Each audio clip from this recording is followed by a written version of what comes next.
skies for amber waves of grain, for purple mountain man. Good evening. Welcome to the 2016 candidate debate for Union County Council District 3, Union County Clerk of Court, and Union County Sheriff. I'd like to thank the committee for inviting me to participate in this event, and I'd also like to thank each of you for being here this evening. We do have some introductions that we have to make before we push forward the instructions to the candidates, the moderators, and the audience. So at this time, I'd like to introduce the committee, the debate committee, which is a cross-representation from both parties, 3 Democrats and 3 Republicans. Elise Ashby. Elise is also our timekeeper. Payne Burnett. Is Payne here? Randall Ivy, who is one of our moderators. Tiffany Littlejohn, who is another one of our moderators. Melody Porter. And Tyler Sugart. So in accordance with any type of situation that's organized, there are instructions. There are instructions for the candidates, the moderators, and the audience.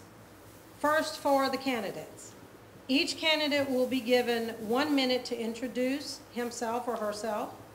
Each candidate will be given 2 minutes to respond to the question. Each candidate will be given 2 minutes for rebuttal. Please respect the time constraints. At this point, all candidates know or should know Elise, because I've introduced her, and apparently she has a cowbell. You want to ring it so they'll know what it sounds like? And she will ring the cowbell after the first warning. She will also ring the cowbell if you've exceeded your time and if you continue to go beyond your time. And if you are rude or disrespectful to fellow candidates, the audience, or anyone else in the room, she will ring the cowbell. Remember, we have a lot to get through, and I believe we have to leave the auditorium by 9 p.m., and we'd like for the audience to be able to speak to the candidates individually. So we want to save a little time at the end. Candidates are not to verbally attack each other. Please hold the microphone close to your mouth at this podium and speak clearly into it. This podium has it's a standalone microphone, and you shouldn't have to pick it up.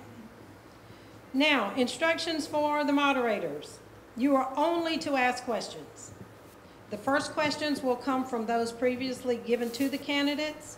Other questions will come from those submitted by email and the audience, and those that have been vetted by the committee as appropriate. Instructions for the audience.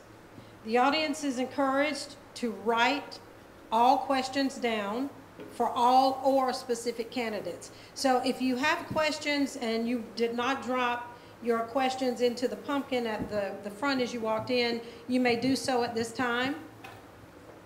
The committee will vet these questions prior to giving them to the moderators to make sure they're appropriate.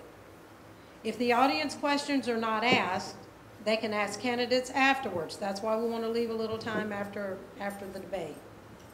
The audience is urged not to ask derogatory or inflammatory questions or make negative comments. We ask that those in the audience do not interrupt the candidate while speaking, nor make rude gestures or comments during the event. If so, you will be escorted from the auditorium. There will be no other warnings.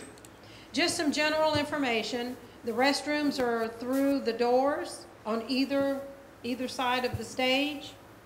Voter registration ends on October the 8th. If you need to register, please do so tonight. Voter registration and cards for questions to the candidates are outside the auditorium. Hello, I'm Reverend Pastor Jerry McKee. I pastor Beach Street Presbyterian Church for 9 years in Gaffney and was at McCutcheon for about 12 years. And so that's just a little bit about me, and I'm the cameraman, okay? I'll make sure everybody looks good and pretty. Let's bow our heads in prayer. Heavenly Father, we come and assemble together, Father, as our right that you've given our forefathers and blessed this wonderful country to have these elections and these debates. We pray, Heavenly Father, that you'll be with each candidate as they present their reasoning for running for government office and your calling, Father. We ask, Father, that you'll bless these people here, that you will bless them, and that you, Father, will give them wisdom and knowledge on what to do and how to vote. We lift you up, Father, not ourselves, but may your blessings be upon us all. In Jesus' name, amen. Our final round of questions will go to the candidates for Union County Sheriff. If you guys would come to the stage, please. David H. Taylor, our incumbent candidate, is coming first, and behind him is Jeff D. Bailey, both candidates for Union County Sheriff.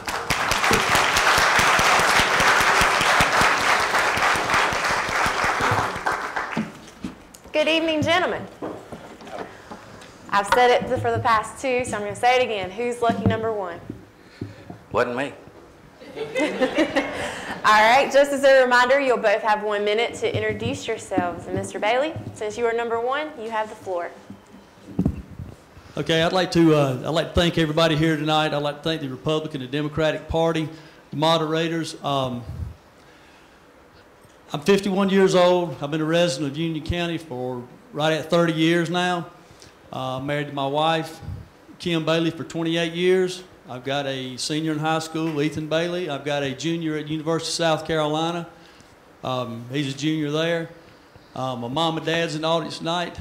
Without those people right there, I wouldn't be here. It's from their support and what they've done for me in my life that makes it special, and I appreciate it, and I want to thank you, and I want to thank all the audience members, and I hope this will be informative. I'm applying for a job with 27,700 people tonight, and I'm going to try to do my best. Thank you. Thank you. Mr. Taylor, you have 1 minute. I'm Sheriff David Taylor. As you know, I'm running for re-election for the office of Sheriff, Union County. I've been dedicated and efficient in making my decisions for the community and for the people I represent. I represent everyone in this room, and I represent everyone in this county, regardless of their financial stability. And everything we choose to do in life, there has to be a motivating factor. What is motivation? Motivation is the mental process that impels a person to do something. One would have to wonder what has impelled anyone to run for this job, because it is a 24/7 job. I want to thank my wife, who has helped me graciously in this process.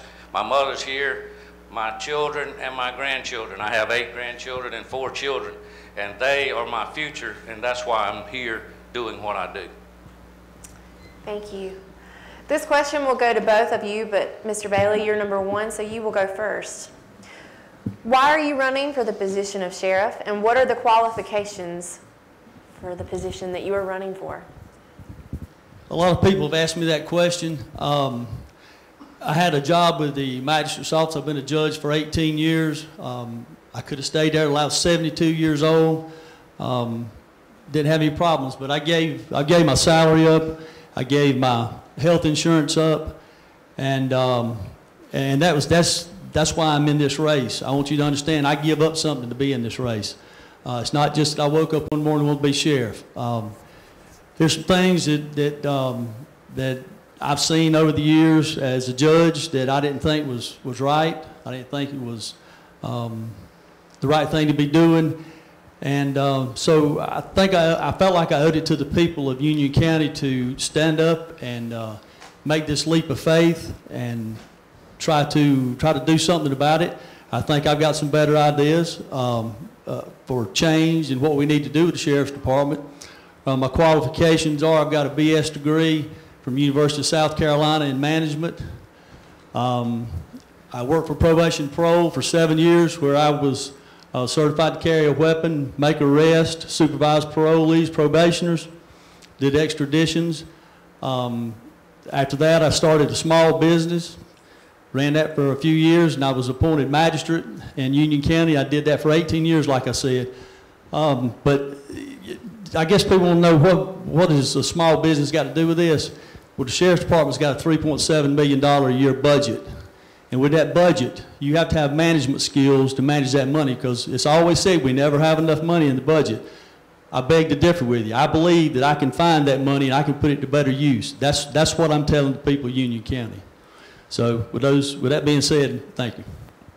Thank you. Mr. Taylor, why are you running for re-election, and what are your qualifications for the position of sheriff? First of all, we don't have a $3.7 million budget in the Sheriff's Office. I oversee 3 departments, and the Sheriff's Office budget is only a little over $1 million. There was 3 reasons I ran for sheriff. When I decided 8 years ago to run, I talked with my wife, and I asked these 3 questions. What was my reason for running for sheriff? The answer to the first question was I wanted to give back to the community, which I had grown up with my family, and this community has been good to me, and I wanted to serve the people of Union County and make it a safe place for my children to be raised. Second question was, what could I do to improve the Sheriff's Office? My goal was to establish a team approach within the Sheriff's Office that would reach out to all areas of the county, to other areas in law enforcement as well, to have justice for all the people, not just some of the people. It was to implement a policy and procedures manual that deputies knew what to expect and what the community expected from the Sheriff's Office, to prove to the deputies that a team approach would be a beneficial department and to the residents of Union County. The third question was, what areas of the Sheriff's Office could I improve for the citizens? My experience in law enforcement over 30 years was a great reason why I wanted to run for sheriff. Active law enforcement, starting as a deputy, actually starting as a city police officer at 21 years of age, and working my way through the ranks from a flatfoot cop beat all the way up to lieutenant. So that's why I've done it. My qualifications are as follows. I have a real truthful experience to continue to serve as sheriff. I went through the academy in 1978. I have over 1,000 hours through the South Carolina Criminal Justice Academy. I had 100 hours of in-service training last year. I'm a graduate of Class 243 of the FBI Academy.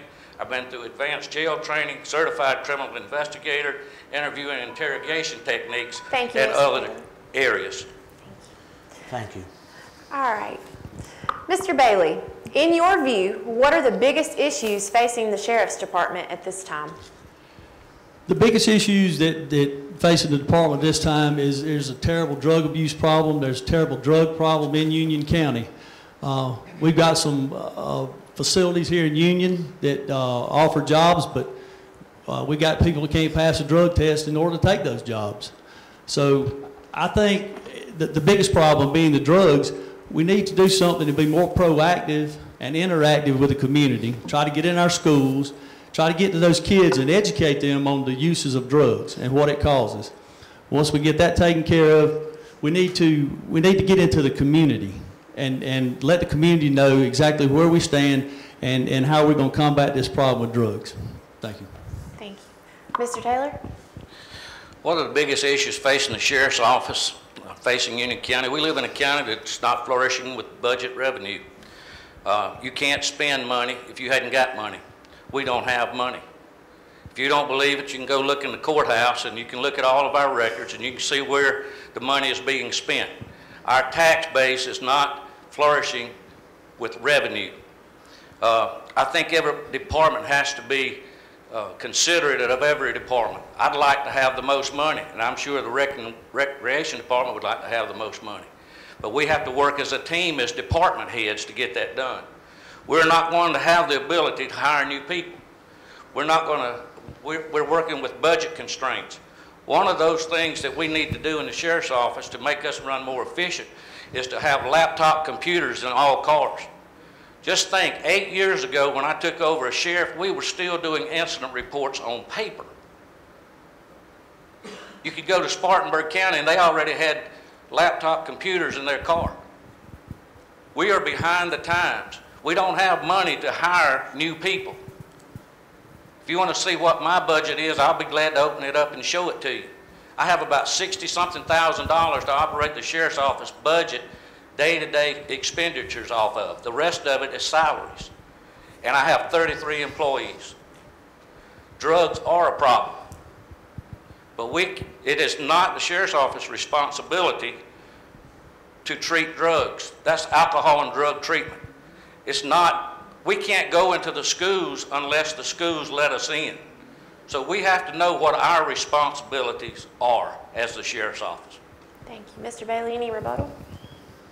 Yeah, well, get back in the schools. We can get back in the schools. That's what we used to have a DARE program, which he's well aware of. But you can get back in the schools, but it takes a joint effort with the community. You have to work with the community and make yourself available to the city police department, alcohol and drug abuse, the school board, and all those agencies. If you work together with those as a tight unit and you get feedback, and then that way that's where you'll get those things together and you run, and you can actually get to the schools, get to those students, because that's the most important part of it. Is making sure that our students are taken care of and make sure they're educated on drugs. Thank you. I was the DARE officer for Union County Schools for 6 years. And if you look today about the DARE program, it has not been successful. It's not successful. It wasn't successful when I was the DARE officer. It's not successful now. That's why it's not in the school district. And the only way that we're going to educate our children is start educating their parents. And that's done with parenting program that's done somewhere else other than the sheriff's office. Okay, thank you. Sheriff, how will you ensure fair treatment of all citizens of our county as far as law enforcement is concerned? First of all, I've never responded to a call where somebody asked me if I was a Republican or Democrat. They called me because they needed assistance with a problem. This job is not about party affiliation. I've never been to a house where somebody said, are you a Republican or you're a Democrat? They asked me, can I help them with their problem? It's about treating all people fair and equal. You accomplish that goal through policy and procedures manual. When I took over as sheriff, we had no policy and procedures manual. Chief Perry Haney and myself and Captain Robin Hines has worked on that, and it took 2 years to put a policy and procedures program in place. Also, fairness has got to come from the top down. If the sheriff is not fair, and he doesn't have the time to accommodate the citizens, then the deputy is going to have that same attitude. Training and briefings are important, and deputies need to understand and recognize personal constitutional rights. And civil liberties are very important. And deputies got to know that, and they got to see their leader have those same qualities. The people who work for you will follow your lead, and your leadership is what counts. That's exactly why we have not had any issues, because my officers know I will not tolerate any unfair treatment of the citizens of Union County. Mr. Bailey? I think the best way to foster an environment that ensures fair treatment is you start with your own department, and you have to lead by example. And once you do that, your men will be acting as you do. Those people, the people that are in the County of Union need to be respected, and the officers need to be respected also. So it's a joint effort. The respect comes from respecting people, and you have to earn that. The officers earn that respect, and then it's passed on. I'm a big fan of involving the community in what we do. If I'm elected sheriff, I say that every 3 months we need to have a program where we call the local leaders, the pastors, everybody together. We'll meet at the church, we'll have us a breakfast, whatever, and talk about the issues in the community. Once we get those issues solved, we've always got somewhere to fall back on as far as the pastors and the people in that coalition. And that way you don't have issues that's going on, such as race problems like we had in Charlotte. This community would be tight then, and they would all count on each other for those services. Thank you, sir. Any rebuttal, Mr. Taylor? The sheriff's office is looked for leadership in law enforcement. Our pastors and our community helps come to the sheriff's office and tell us what their needs are. financial crime, home invasions, feeling safe in their home, feeling safe in their church, feeling safe in their schools. It's not about sitting around singing Kumbaya and roasting marshmallows. The sheriff's office is to look for law and order, and that's what we bring to the table. All right, Mr. Bailey, what programs would you put in place to develop or help, rather, at-risk youth as an alternative to detention, suspension, or jail? Well, you've got several. There's already several programs that you can use. Some are led by churches. You have to have a program that you have leaders in, and then those leaders, those kids will look up to them. And those kids, it's like if you got somebody that believes in you, then you're less likely to hurt those people. Just like when I was a teenager, you know, I was always concerned what my mom and dad would think if I did this, or what my grandparents would think. So that was always on my mind. But getting these programs where you got role models and people that you can look up to is going to be an asset and a key to helping those kids. Mr. Taylor? Could you repeat that question, because Sure. it wasn't in my list of questions that I got. All right. What programs are in place, or what programs would you develop to help at-risk youth as an alternative to detention, suspension, or jail? We're already doing that now. We're working with DJJ. We help them to bring troubled youth to our office to serve as an internship, to help them work their probation, to help them work through any problems that they're having, and to see that law enforcement is not bad because they're spending time with us in our office, and they see what our goal is to save at-risk youth, to help troubled youth, and go to the schools. We spend a lot of time in the schools where we get calls from guidance counselors who say, I need you to come and talk to little Johnny, because if you don't come and talk to little Johnny now, little Johnny's going to grow up to be Big Johnny, and you're going to see him in your Taylor Arms Motel up here. So that's what we're doing with the youth today. Okay, thank you. Sheriff, as a result of the recent escape, how would you go about improving this facility where inmates are kept? Again, that's a question that wasn't in my list, but could you repeat it? Yes, sir. As a result of the recent escape, how would you go about improving the facility where inmates are kept? We're already doing that. We've already met with the county council. Back in 2010, we put together a risk management program for our jail. We went to county council and told them the flaws that were in our jail. We had a consultant come in from Texas who looked at our facility and says, you're not running a jail, you're running at best a medium security facility. We don't have classification capabilities. We can't classify our inmates, whether they're part of the Bloods, whether they're part of the Crips, or they're MS-13s. Our jail is not built to that capability. Our jail was built by people who had no law enforcement experience. If you're going to build a jail, you need to have somebody that knows what it consists of. The jail was built and turned over to the sheriff at that time and said, here it is, it's yours, you run it. And he's had the same problems that we had with escapes. These escapes weren't the first that the county has had, and if we continue to use that facility and don't make corrections to it, we're going to have more. But you don't put up Constantine wire inside a facility and leave gaps in it as wide as this desk. If you're going to run a jail, the whole facility needs to be inside of a fence, and our facility is not. You could go around to the back of the facility in the recreation area, drive a car through the fence and pick up as many inmates as you wanted to if it were recreation time was open. So those kind of things have got to be corrected, and I can't do it without working together with county council. County council has worked great with us to make some exhaust and air conditioner corrections, but we've got facility problems that need to be addressed. Thank you. Mr. Bailey? Well, my deal on that is, if we had an administrator at the jail, things would be a lot different. You can't just blame everything on county council, and we don't have the money to do that. We need an administrator at the jail, that would oversee the operations of the jail. We do not have one up there.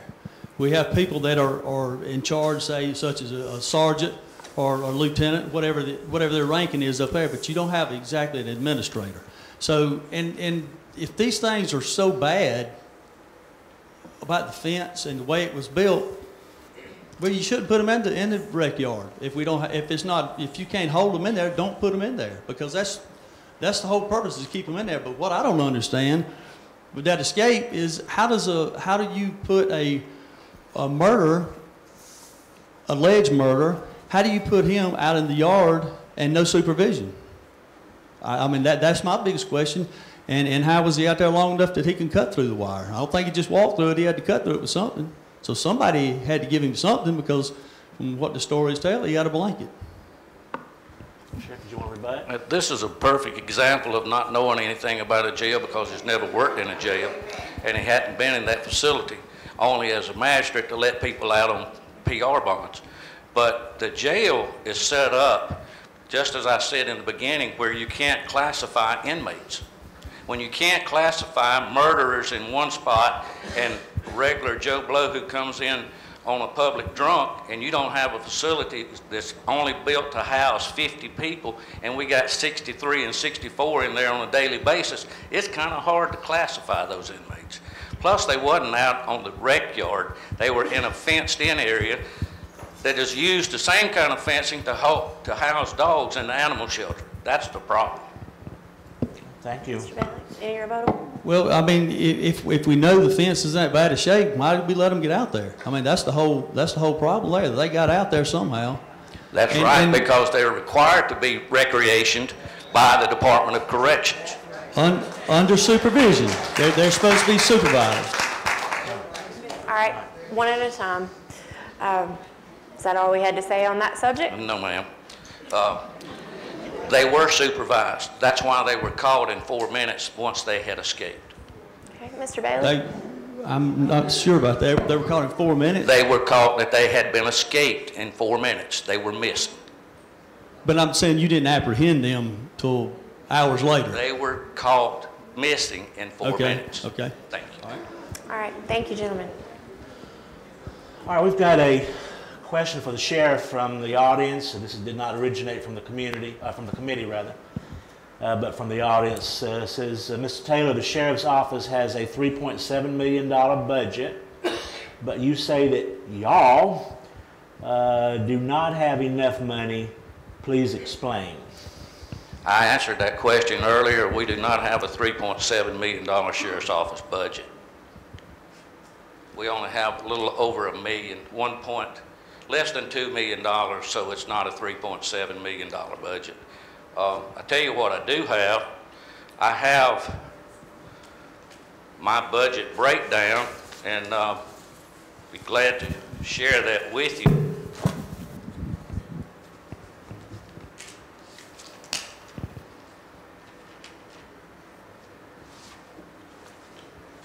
Excuse me just a minute.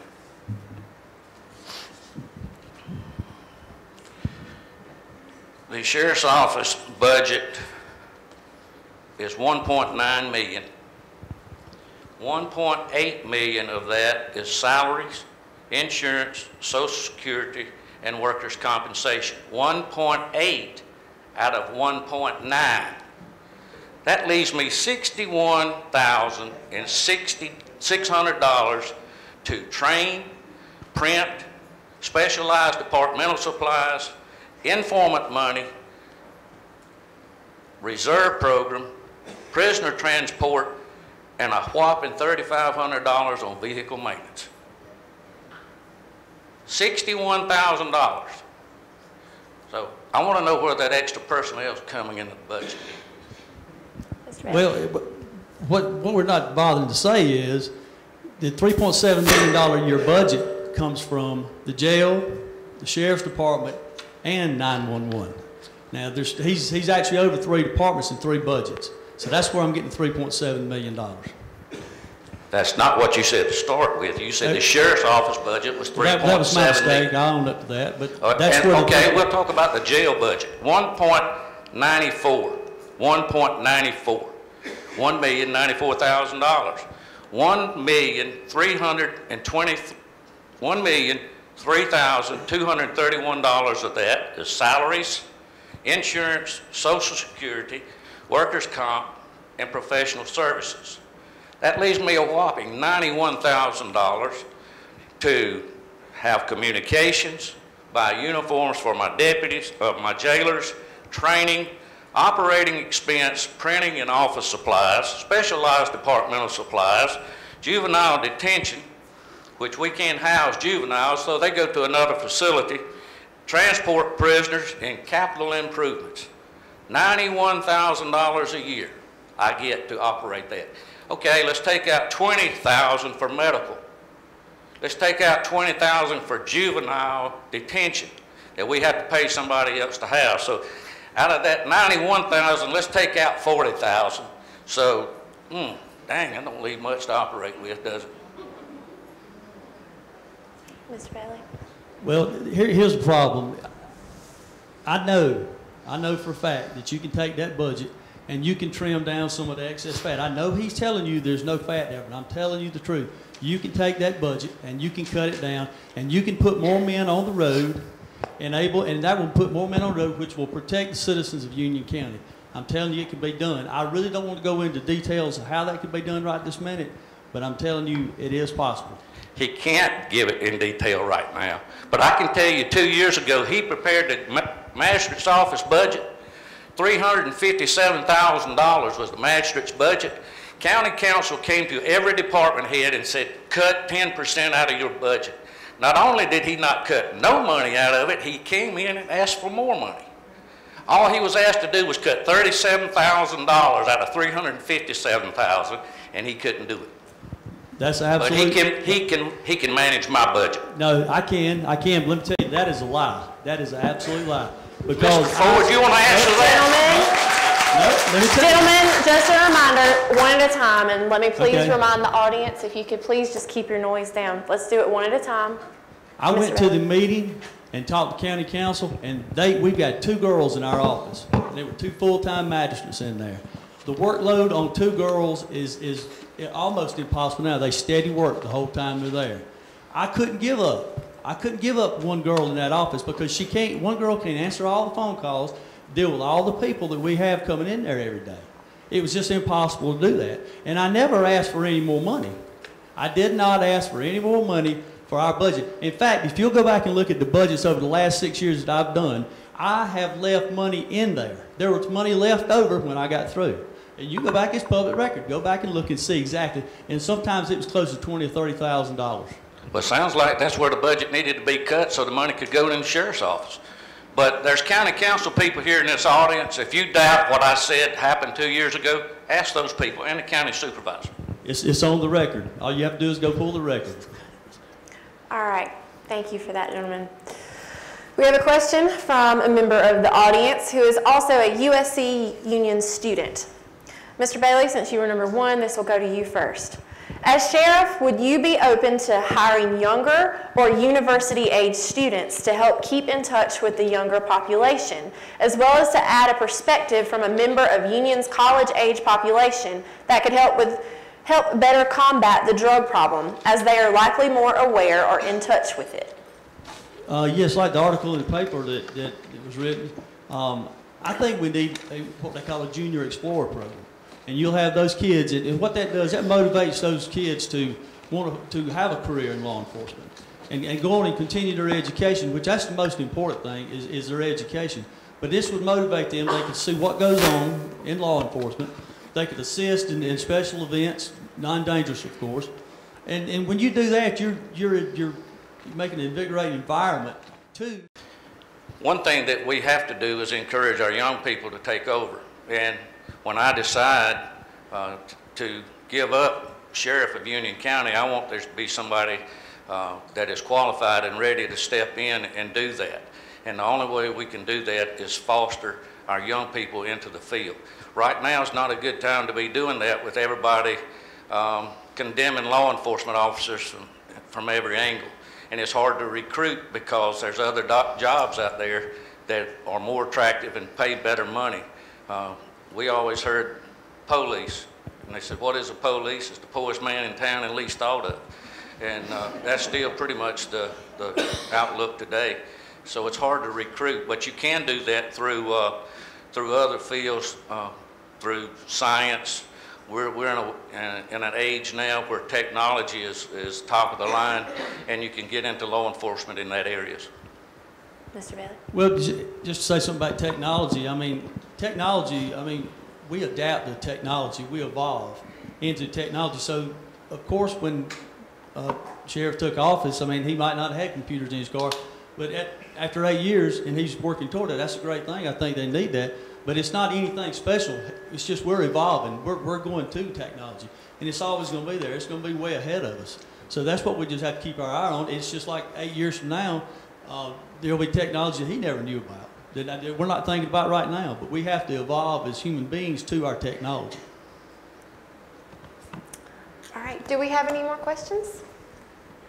All right. I think that's all the questions that we have for you this evening. Thank you for your cooperation and thank you for your time.